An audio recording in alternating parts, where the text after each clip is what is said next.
Sebelum dilanjutkan, jangan lupa komen, like, subscribe, dan tekan lonceng untuk mendukung kanal ini bisa berkembang dan mengabarkan info-info inspiratif buat kita semua.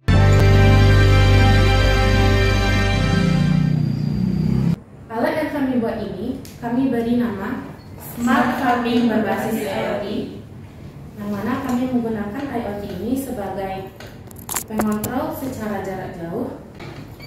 Kenapa kami menggunakan IoT ini sendiri? Di Sumatera Barat ini memang sudah banyak hidroponik yang kita temukan, khususnya di kota kami, Kota Payakumbuh. Tetapi sejauh yang kami temukan masih menggunakan metode yang manual, seperti pengecekan secara manual, penggantian nutrisi secara manual, dan perawatan secara manual. Apabila pemilik tanaman ini tidak berada di lokasi secara langsung, tentu tidak bisa memantau tanamannya ini pada saat itu. Nah, dengan adanya alat yang kami buat ini, kami harapkan itu dapat menjadi solusi bagi pemilik tanaman yang tidak berada di tempatnya, tetapi juga ingin memantau tanamannya pada tersebut. Untuk penjelasan alat-alat yang lebih detail lagi akan disampaikan oleh rekan saya. Pada alat ini terbagi menjadi sistem, yaitu sistem hidroponik. Pada sistem hidroponik, kami menggunakan suatu teknik yang dinamakan DFT atau Deep Flow Technique. Pada sistem hidroponik ini juga terdapat dua buah pompa. Yang pertama yaitu untuk pompa nutrisi, dan satu lagi untuk pompa pestisida. Karena kami menggunakannya untuk di dalam indoor, kami menggunakan LED sebagai pengganti cahaya matahari. Untuk mempermudah penggunaan pestisida, kami menambahkan kamera untuk mengawasi keadaan di sekitar sistem hidroponik. Sistem ini dikontrol melalui sistem IoT, yang dimana di dalam sistem IoT ini sudah terinclude dua buah sensor, yaitu sensor DHT11 dan sensor TDS. Sistem hidroponik kami ini semuanya sumber energinya berasal dari sumber matahari, yang dimana cahaya matahari ini sendiri akan diserap oleh panel surya dan akan dijadikan sebagai energi listrik dan disimpan di dalam aki. Untuk manfaat dan keunggulan dari alat karya inovasi kami akan dijelaskan. Untuk manfaatnya, yang pertama itu untuk memonitoring pertumbuhan tanaman secara manual, online maupun real time. Yang kedua itu tanaman sayuran yang dihasilkan lebih higienis, sehat, dan rasanya lebih gurih. Sedangkan untuk keunggulannya itu sistem hidroponik ini berbasis IoT dan penggunaan panel surya berfungsi. Seluruh sistem ini digunakan, kami sudah menggunakan panel surya untuk tanpa menggunakan PLN.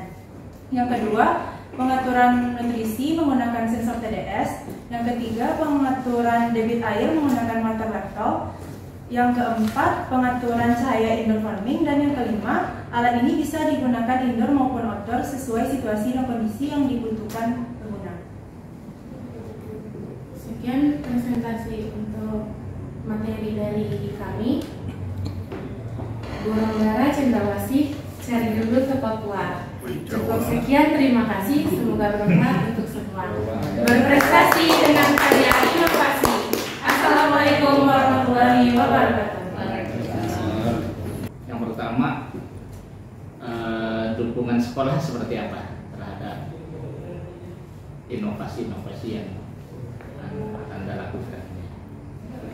Kemudian yang kedua, terkait dengan ide awalnya ini, apakah murni dari Anda atau mungkin dari bimbing? Izin menjawab, Pak. Untuk dukungan tersendiri itu alhamdulillah sekolah kami sangat mensupport dengan karya-karya yang telah kami buat ini, Bapak Ibu. Seperti misalnya sekolah ada memberikan dana, memberikan support tertentu. Itu yang pertanyaan kedua. Untuk ide ini sendiri muncul memang hasil kolaborasi antara kami dengan pembimbing kami. Ekskul. Ya, di sekolah kami ada namanya ekskul atau disebut talenta, Pak, talenta robotik, di mana di sana kita belajar membuat alat-alat sesuatu yang bermanfaat itu dengan mengkombinasikan teknologi. Bu, ada pertanyaan. Sebenarnya kemarin kita udah ketemu ya, jadi ada beberapa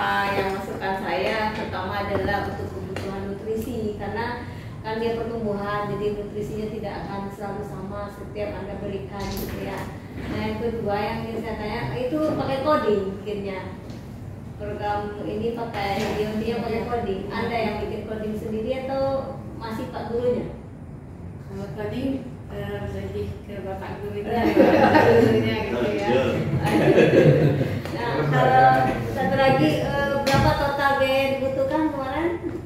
Rasanya ada tanya kemarin berapa total biaya dibutuhkan? Sekitar 5 juta. 5 jutaan ya. Sampaikan sekarang pakai panel surya ya. Berapa watt panel atau WP? 100 WP. 100 WP. Itu berapa buah solar panelnya? Itu 1 buah. Satu buah aja. Berarti sudah mencukupi untuk berapa jam pemakaian? 22 jam itu untuk operasi. Ketika tercas secara penuh. Iya, misalkan kita asumsikan di Payakumbuh cerah tanpa awan. Nah, itu berapa jam bisa dipakai? Ya, ini dia kan di sini smart farming ya. Ya itu harus dialiri terus air atau gimana konsepnya? Kalau dia kan kami kan pakai teknik yang DFT itu Pak. Iya. DFT ini nanti konsepnya tuh kayak airnya tuh tergenang Pak. Misalnya walaupun nggak dialiri listrik nanti walaupun dia jalan nutrisi itu tetap ada. Iya, Ada mengendap gitu. Jadi fungsi nanti solar panel untuk apa? Oh untuk kalau dia udah kurang nanti bisa dihidupin lagi Pak. Kurangi maksudnya? Itu nutrisinya yang terkandung di dalam saluran hidroponiknya. Oke, sensor yang digunakan apa aja untuk Sensor TDS sama di HT11. DHT11. Temperaturnya udah termasuk di DHT11. Udah. Nah, kemudian nanti sirkulasinya gimana? Cara dia mengetahui progresnya kan 1-0 ya, misalnya kerjakan sirkulasikan air. Kalau sudah gimana? Misalkan nutrisinya kurang, gimana Anda membayangkannya di alatnya? Menyuruh perintah alat ke kerja. Kami sudah menggunakan sensor ultrasonik sebagai water levelnya Pak. Oh, berarti ada 3 lagi tambahan sensor ultrasonik untuk water level. Jadi kalau sudah berkurang nanti dipompakan lagi, tambah air gitu ya. Nah kemudian nanti informasi apa yang diterima IoT ya. Berarti saya sekarang udah bisa ngecek ya tanpa ke sana. Ya bisa saya ya mumpung langsung lapangan ya.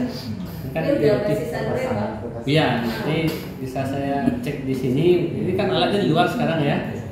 Atau perlu teman satu di luar atau apa? Jadi gimana saya? Dia belum dihidupkan. Oke, nggak apa-apa.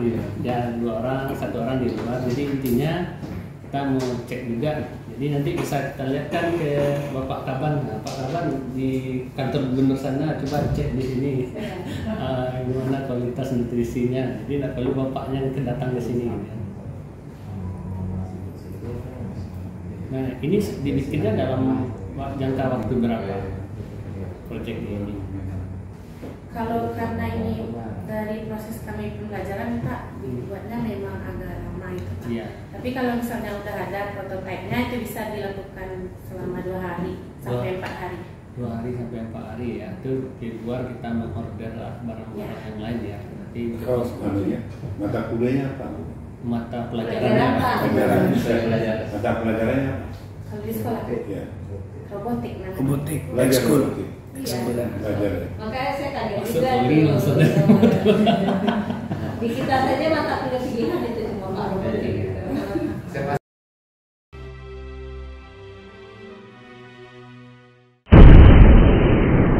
Sampai di sini dulu jumpa kita kali ini, dan tetap dukung channel ini sehingga kami bisa memberikan informasi-informasi yang inspiratif untuk kita semua.